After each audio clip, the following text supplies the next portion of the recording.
Hello everyone, AmyR here, and I am so excited to be sharing with you guys these 4 cards that I made using the My Favorite Things Warm and Fuzzy Friends card kit.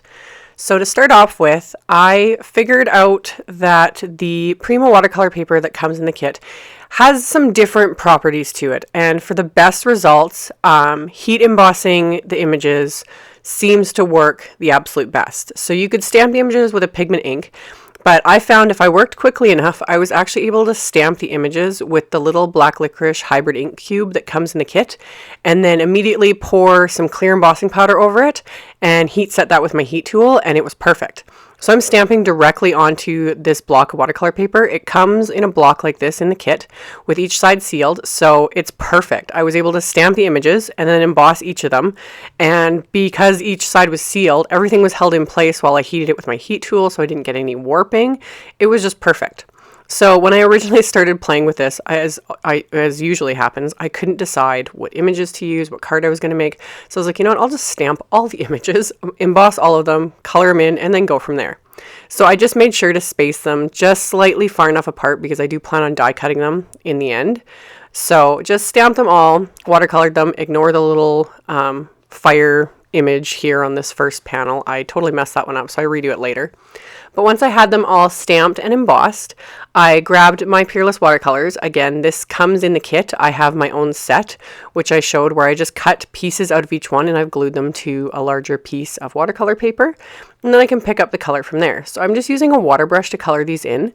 Not doing anything fancy. I'm not really doing much blending or anything. Just picking up the color with my water brush and applying it to the image. So really, really fun. And as it dries, it's fairly effortless, really. I love the Peerless watercolors, and images like this just lend themselves to cute and simple coloring, and they're just adorable.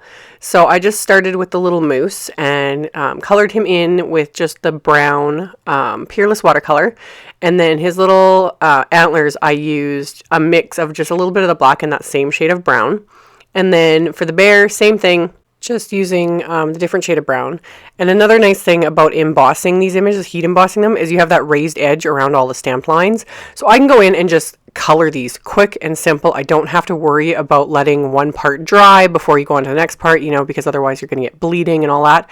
So this was so quick and easy. I actually was glad in some ways that this watercolor paper only works this way, because it saved me so much time. Like taking that couple minutes at the beginning to heat emboss the images saved me a ton of time with the watercoloring, because I was able to just go in, color them all at once, and then be done.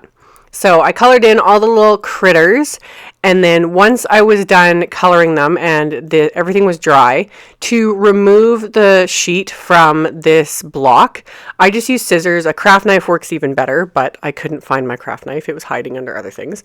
So I just used the sides of my scissors and just carefully inserted it below the sheet of watercolor paper, and then sliced each side of the glue that's binding everything together and removed it from the pack. So I did that, and then I did the exact same thing with a second sheet. I stamped these little coordinating images and a new little fire pit image there, and heat embossed them with some clear embossing powder, and then did the exact same thing. Just watercolored it all with the Peerless, just picking up the colors with my little water brush, and went to town.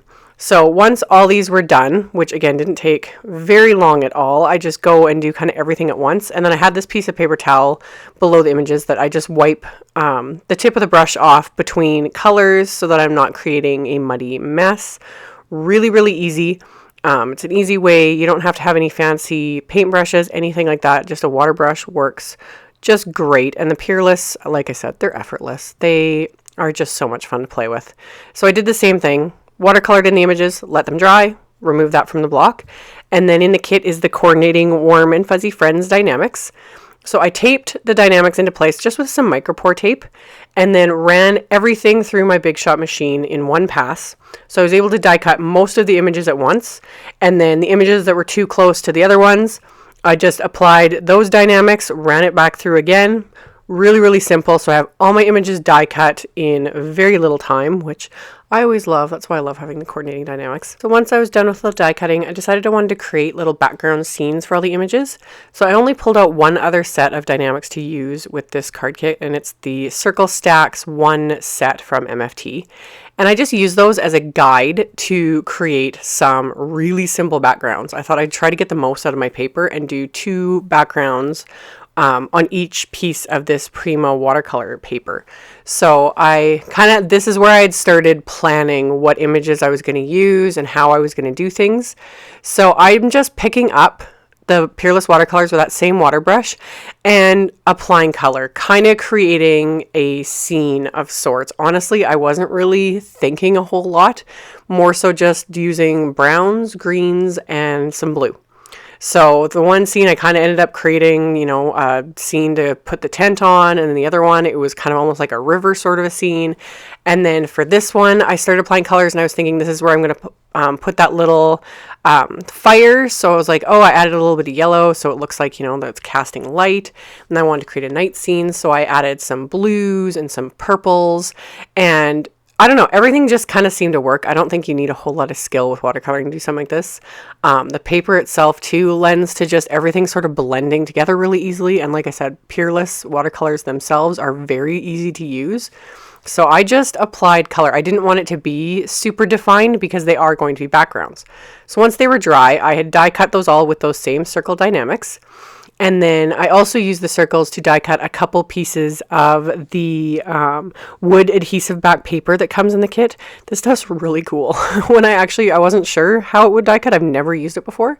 But I ran the cherry wood through my machine with one of the Circle Stacks dynamics, and it cut like a dream. And it's self-adhesive, so you just peel off the backing and stick it into place. So I'm totally wowed by that stuff. I think it's really cool, and it's a super fun embellishment for cards like this. Perfect. So for all of these cards, I was just cutting strips of cardstock from the pack. It comes with that whole pack of pattern paper. So I was just using different pattern papers and some of the cardstock. All of the sentiments I was stamping onto pieces of cardstock from the kit. And I was stamping it with Versamark ink and then embossing it with some white embossing powder. And just trimming things off and coming up with just fun little layouts to use these backgrounds and images that I created. So I didn't waste a whole bunch of time filming and including every little bit. I just adhered everything into place using just the elements from the kit. So you have a ton of variety with this kit. I'm seriously very impressed. You could make so many cards with one kit. I made just this 4, and I could have made like 3 times that easily. So with just those images I stamped and watercolored and then the little backgrounds, I created these 4 really fun cards. So I just played around with the layouts of them all using the different pattern papers. So for this one, I trimmed down this green pattern paper to fit the card front, and then decided I wanted to cut the bottom off at an angle just for some visual interest. So I held the background piece in place just to kind of give me a visual idea.